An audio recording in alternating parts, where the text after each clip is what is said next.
Hola, queridos. ¿Alguna vez te has preguntado por qué seguimos abriendo nuestros corazones a las personas que solo nos lastiman? ¿Por qué algunas heridas emocionales nunca parecen sanar por completo? Y lo más intrigante, ¿por qué, aunque sabes que alguien nos lastimará nuevamente, todavía dejamos que esta persona entre en nuestras vidas? Estas preguntas me persiguieron durante años durante mi práctica clínica. Como psicólogo, encontré cientos de personas atrapadas en ciclos destructivos, incapaces de cerrar la puerta del corazón de aquellos que ya se habían mostrado repetidamente que no merecían estar allí. Era observando estos estándares que desarrollé lo que yo llamo las 6 claves para cerrar tu corazón a quienes ya te han lesionado. Hoy compartiré con ustedes no solo conceptos teóricos, sino lecciones que han transformado la vida de muchos de mis pacientes. Y confieso, también transformaron mi propio viaje. Por cierto, tengo curiosidad. ¿De dónde ves este video? ¿Y cuál fue la herida emocional más dura que haya tenido que superar? Comparta conmigo en los comentarios, porque creo profundamente que al contar nuestras historias, creamos puentes curativos. La primera clave que necesito compartir con ustedes es lo que yo llamo reconocimiento de la verdad. Durante años de práctica clínica, observé un patrón interesante. Muchas personas se han apegado a las relaciones tóxicas no para lo que realmente existe, sino por una fantasía que crearon sobre lo que podría existir. Recuerdo a Marina, una paciente de 37 años que todavía volvía a una relación abusiva. Joseph me dijo en una sesión, sé que puede cambiar, vi momentos de bondad en él. El problema no era que estos momentos de bondad no existieran, existían, pero eran excepciones, no la regla. Marina se aferraba al 5% de la realidad para ignorar el 95% de sufrimiento. Lo que no hablé sobre Marina fue que ella era una ejecutiva brillante, respetada en su área, capaz de analizar datos complejos y tomar decisiones difíciles con una claridad impresionante. Sin embargo, cuando se trataba de esta relación específica, era como si su corteza prefrontal, la parte del cerebro responsable del pensamiento racional, simplemente apagó. Este fenómeno es biológicamente explicable. Los estudios de neuroimagen muestran que cuando estamos emocionalmente involucrados, las áreas cerebrales vinculadas al pensamiento crítico tienen menos actividad, mientras que los centros emocionales son hiperactivos. La primera clave, por lo tanto, es hacer un brutal ejercicio de honestidad. Escribir en un artículo cada vez que esa persona te lastimó, con fechas, contextos y cómo te sentiste. Además, escriba los buenos momentos que justificarían mantener a esta persona en su vida. Este ejercicio no es para alimentar el resentimiento, sino ver los patrones claramente. Cuando Marina hizo esto, el papel con los hearts tenía 3 páginas. Los buenos tiempos, solo unos pocos párrafos escasos. Una poderosa variación de este ejercicio es lo que yo llamo el tribunal de la realidad. Imagine que usted es el fiscal, el abogado defensor y el juez del caso. ¿Esta persona merece estar en mi vida? Como promotor, presente toda evidencia contra esta persona. Como abogado defensor, discuta con la evidencia a favor. Como juez, basarse solo en los hechos presentados, no en emociones o posibilidades. ¿Cuál sería tu veredicto? Reconocer la verdad no es fácil. Duele admitir que invertimos en alguien que no correspondía a lo que esperábamos. Duele aún más aceptar que la persona que amamos no es quien imaginamos que era. Pero sin este reconocimiento, seguimos construyendo castillos en la nube, diseñados para colapsar. Hablando de construir, estoy construyendo una comunidad increíble aquí en este canal, para personas que buscan una vida emocional más saludable. Si aún no eres parte de él, aprovecha la oportunidad para suscribirte ahora y activar la campana. Por lo tanto, no pierde ninguna de las estrategias que comparto semanalmente para transformar su salud mental. La segunda clave es lo que yo llamo duelo consciente. Muchas personas nunca pueden cerrar sus corazones a quienes los hirieron porque nunca han realizado el proceso de luto por lo que han perdido o por lo que nunca han tenido. Carlos, un ejecutivo de 42 años, vino a mi oficina después de su tercer divorcio. Todos sus matrimonios siguieron el mismo patrón. Eligió a las mujeres emocionalmente no disponibles y pasó años tratando de conquistar su amor. Cuando exploramos su historia, descubrimos que Carlos nunca había demandado adecuadamente el abandono de su madre cuando tenía 7 años. No tuve tiempo de sentir el dolor, me dijo. Mi padre me dijo que fuera fuerte, que los hombres no lloren. Carlos repitió compulsivamente el mismo patrón, inconscientemente tratando de resolver esa herida original. Lo que me impresionó en el caso de Carlos fue cómo su cuerpo mantuvo el recuerdo del trauma, incluso cuando su mente consciente intentó negarlo. Durante nuestras sesiones, cuando jugamos sobre el tema del abandono materno, desarrolló síntomas físicos. Su aliento era superficial, sus manos se agitaban ligeramente y las manchas rojas aparecían en su cuello. La psicología moderna reconoce este fenómeno como memoria somática. El cuerpo literalmente almacena un trauma no utilizado y se manifiestan físicamente cuando se activan. El duelo consciente significa permitirse sentir completamente el dolor de la pérdida, no solo la pérdida de la persona, sino la pérdida de expectativas, los sueños que construyó con ella, la imagen que tenía de ella y, a menudo, la imagen que tenía en esa relación. Recomiendo un ritual que llamé la carta que nunca se enviará. Escribe todo lo que te gustaría decirle a esta persona: ira, tristeza, decepción, amor que todavía sientes, las preguntas sin respuesta. Escribe hasta que no tengas nada más que decir. Luego, en un lugar seguro, quema esta carta mientras decía en voz alta: libero este dolor, libero estas expectativas, me libero. Otro ejercicio poderoso es el diálogo de sillas vacías. Pon 2 sillas cara a cara. Siéntate en uno de ellos, imaginando a la persona que te lastimó en la silla opuesta. Habla todo lo que necesitas decir. Luego cambie a la otra silla y responda como si fuera la persona. Este diálogo le permite expresar emociones reprimidas y también explorar diferentes perspectivas sobre lo que sucedió. Muchos de mis pacientes informan ideas profundas durante este ejercicio, a menudo al darse cuenta de que las respuestas que buscaban del otro ya estaban dentro de sí mismas. La tercera clave es responsabilidad sin culpa. Este es un concepto que a menudo causa confusión en mis pacientes. Muchos piensan que asumir la responsabilidad significa culpar a sí mismo por el comportamiento abusivo del otro, que no es absolutamente el caso. Ana, una maestra de 29 años, había sido traicionado en 3 relaciones consecutivas. El problema debe estar conmigo, concluyó. Tal vez merezco ser traicionado. Esta es una distorsión común, confundir la responsabilidad con mérito. El caso de Ana tuvo un desarrollo interesante que ilustra perfectamente este concepto. Durante nuestra terapia, Ana comenzó a darse cuenta de que, aunque no era responsable de la traición, había un patrón sobre cómo se posicionaba en estas relaciones. Ella tendía a ser excesivamente comprensiva, tolerando una pequeña deslealtad y no parecer controlador.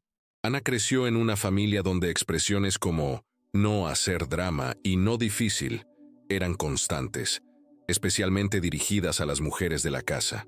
Lo que le expliqué a Ana es que, aunque ella no era responsable de las elecciones de sus parejas de traicionarla, esa era su elección, tenía la responsabilidad de sus propios estándares de elección, por ignorar los signos de alerta, por permanecer en relaciones que ya mostraban grietas, y especialmente para regresar a las personas que ya habían mostrado no respetándola.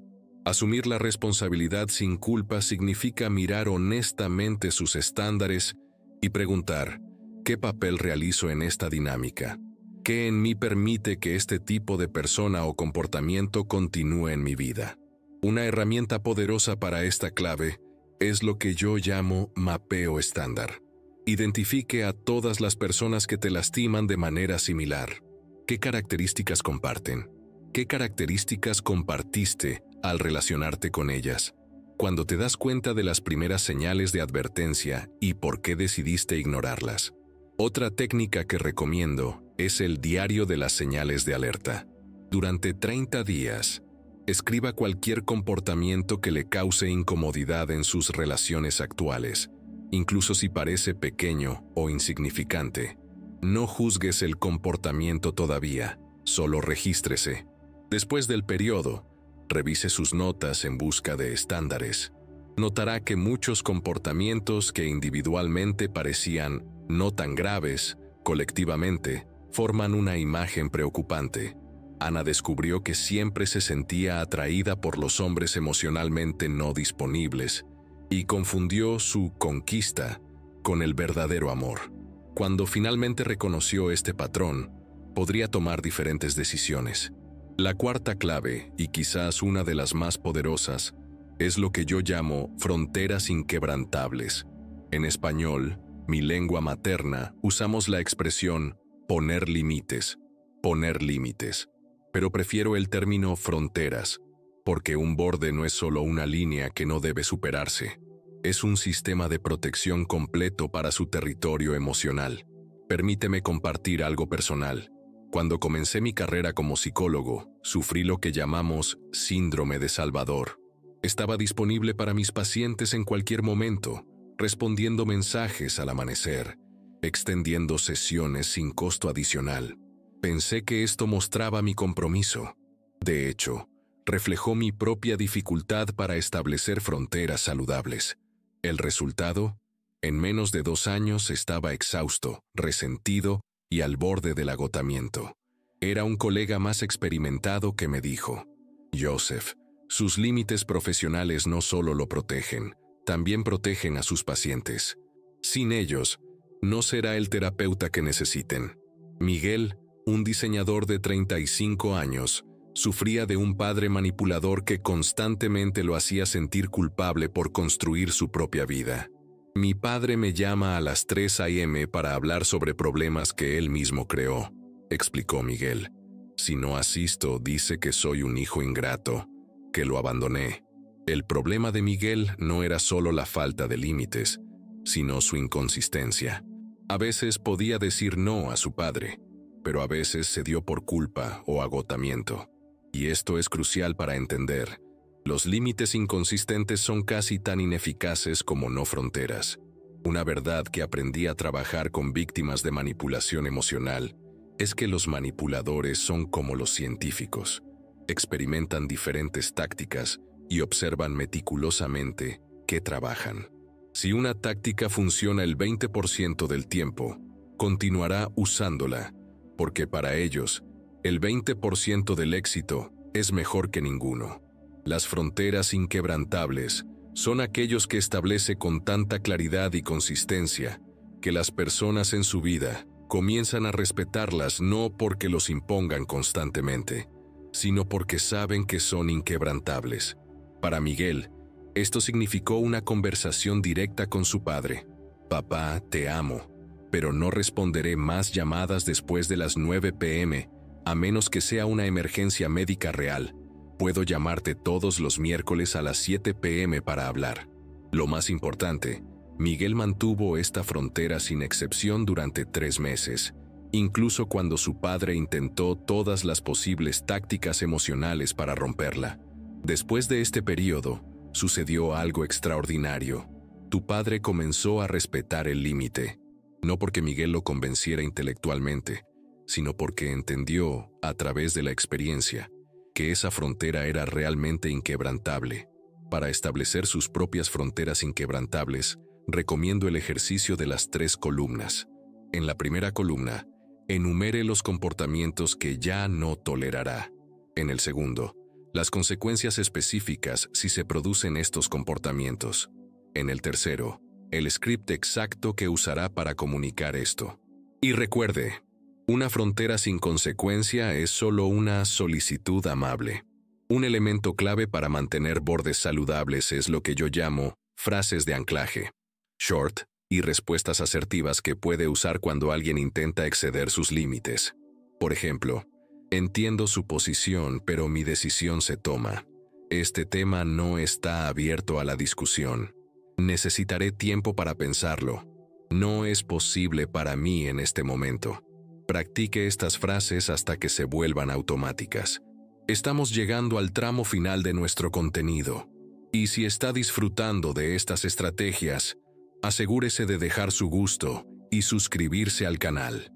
Es su apoyo el que me permite continuar trayendo este tipo de contenido transformador a más personas que, como usted, buscan relaciones más saludables y una vida emocional completa. La quinta clave es lo que llamo reescritura de la narrativa. A menudo, lo que nos mantiene atrapados a quienes nos lastiman no es solo el apego a la persona, sino el apego a la historia que creamos sobre nosotros mismos en relación con ellos. Sofía, una artista de 31 años, había sido abandonada por su prometido 2 semanas antes del matrimonio. 3 años después, no pude seguir adelante. Cuando exploramos más profundamente, descubrí que el problema no era solo el dolor del abandono, sino la narrativa que Sofía había construido. Soy la mujer que no era lo suficientemente buena para que se quedara. Lo que no mencioné sobre Sofía es el impacto físico que esta narrativa tuvo en su vida. Desarrolló insomnio crónico, perdió 12 libras en unos pocos meses y comenzó a sufrir eczema severo, una condición de la piel a menudo vinculada al estrés emocional. Lo más revelador, el eczema se concentró principalmente en sus manos, especialmente en el dedo anular izquierdo, donde estaría su anillo de bodas. Esta conexión entre narrativas negativas y salud física no es una coincidencia. La psiconeuroinmunología, un campo que estudia la relación entre los procesos psicológicos y los sistemas nerviosos e inmunes, ha demostrado cómo nuestras historias internas afectan literalmente nuestro cuerpo, desde los niveles hormonales hasta las respuestas inmunes. Esta narración se había convertido en parte de la identidad de Sofía. Subconscientemente, se aferró a esta historia porque, por dolorosa como era, estaba familiarizada. La idea de reescribirla era aterradora porque significaría reconstruir su identidad. La reescritura de la narrativa implica 3 pasos. Primero, identifique la historia que te cuenta sobre lo que sucedió.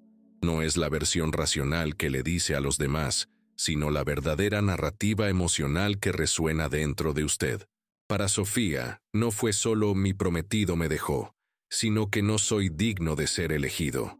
En segundo lugar, cuestiona esta narración con preguntas poderosas. ¿Es esta la única interpretación posible de los hechos? ¿Qué evidencia contradice esta historia? Si tu mejor amigo estuviera en esta situación, ¿qué historia te ayudarías a construir? Tercero, conscientemente, crea una nueva narrativa que sea verdadera y de capacidad.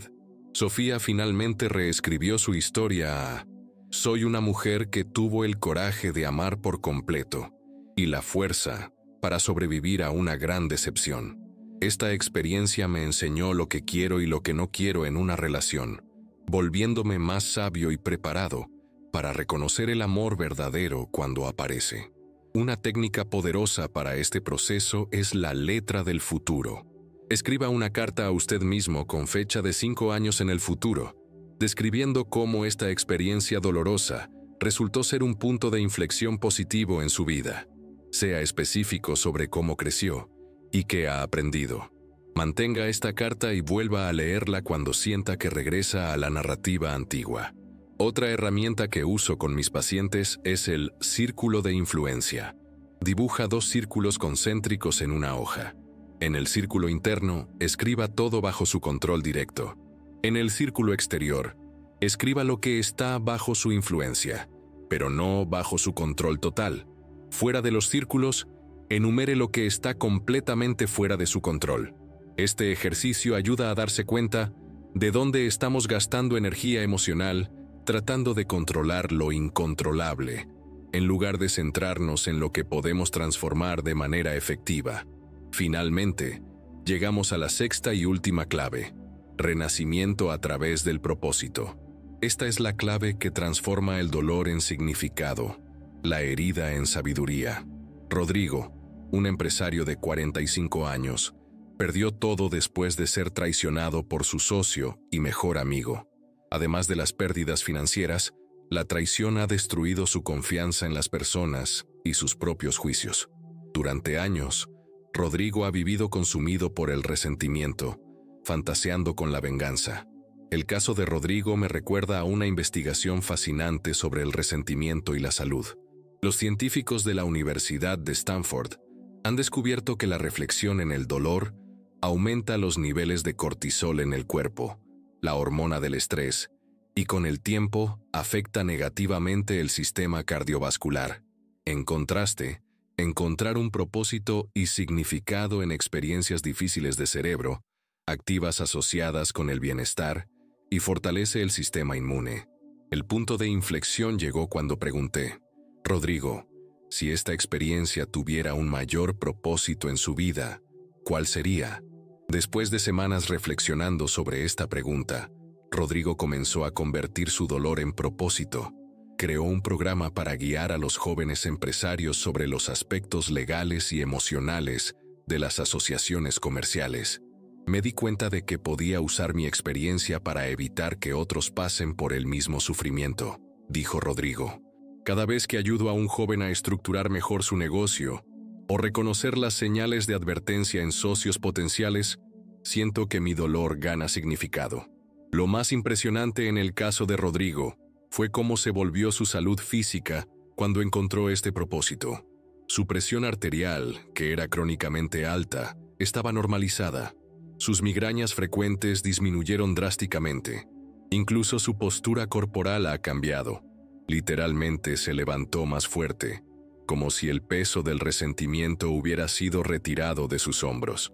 El renacimiento a través del propósito no significa que debería haber pasado por el sufrimiento o que la persona que lo ha lesionado le ha hecho un favor. Significa que elige no dejar que esta experiencia haya sido en vano. Una forma poderosa de implementar esta clave es preguntarse: ¿cómo puedo usar esta experiencia para ayudar a los demás? ¿Cómo puedo convertir este dolor en algo que marca la diferencia? Para algunos, esto significa convertirse en mentor de las personas que pasan por situaciones similares. Para otros, puede significar crear arte que exprese y transforme la experiencia. Aún otros encuentran el propósito de abogar por los cambios sociales relacionados con su sufrimiento. Un ejercicio que recomiendo es el legado de superación. Imagine que su historia de superación se publicará en un libro que ayudará a miles de personas. ¿Qué título tendría este capítulo de tu vida? ¿Cuáles serían las 3 lecciones más importantes que le gustaría transmitir? ¿Qué consejo le darías a alguien al comienzo de este viaje? Elena, una paciente que había pasado por una relación abusiva, encontró su propósito voluntariamente en una línea de apoyo para mujeres en situaciones similares. Cada vez que ayudo a una mujer a reconocer las señales que ignoré o encontrar el coraje que faltaba, siento que estoy redimiendo mi propia historia. Me dijo, el más hermoso en el proceso de Elena era observar cómo, mientras ayudaba a otras mujeres a encontrar su voz, su propia voz se fortaleció. Al comienzo de nuestro trabajo terapéutico, Elena habló bajo, a menudo cubriéndose la boca con la mano cuando habla, un gesto inconsciente de autosilencia común en los sobrevivientes de abuso. 6 meses después de comenzar su trabajo voluntario, su presencia se había convertido. Habló claramente y convencida, se miró a los ojos y su cuerpo comunicó una confianza que alguna vez estuvo ausente. Al implementar estas 6 claves, reconocimiento de la verdad, duelo consciente, responsabilidad sin culpa, fronteras irrompibles, reescritas de la narrativa y el renacimiento a través del propósito, no solo cierras tu corazón a quienes te lastiman, sino que lo abres de manera nueva y sabia para experiencias y personas que merecen tu amor. Me gustaría concluir con una reflexión personal. Como psicólogo, la gente a menudo me pregunta si es realmente posible sanar de profundas heridas emocionales. Mi respuesta es que la curación emocional no es como la cura física. Rara vez volvemos exactamente a lo que éramos antes. En cambio, La verdadera curación emocional es como el concepto japonés de kintsugi, el arte de reparar la cerámica con oro. La pieza reparada no oculta sus grietas. Son destacados, celebrados, formados por una nueva belleza. Del mismo modo, nuestras heridas emocionales, cuando están realmente procesadas e integradas, no desaparecen por completo. Se convierten en líneas de oro en nuestra historia, marcando dónde estábamos rotos y cómo reconstruimos, más fuertes y más hermosos que antes. Si este contenido ha tocado su corazón de alguna manera, asegúrese de suscribirse al canal y compartir con alguien que pueda necesitar estas palabras hoy. Nuestro propósito aquí es crear una comunidad de personas comprometidas con su salud emocional y relaciones más auténticas y nutritivas. Recuerde, cerrar su corazón para aquellos que lo lesionaron no se refiere a cerrarlo por amor. Significa crear un corazón más sabio que sabe mejor para dar el privilegio de entrar. Usted merece relaciones que agregan valor a su vida, no para drenar su esencia. Soy José Zavala y hasta nuestra próxima reunión. Cuida la misma compasión y sabiduría que ofrecerías a alguien que amas profundamente.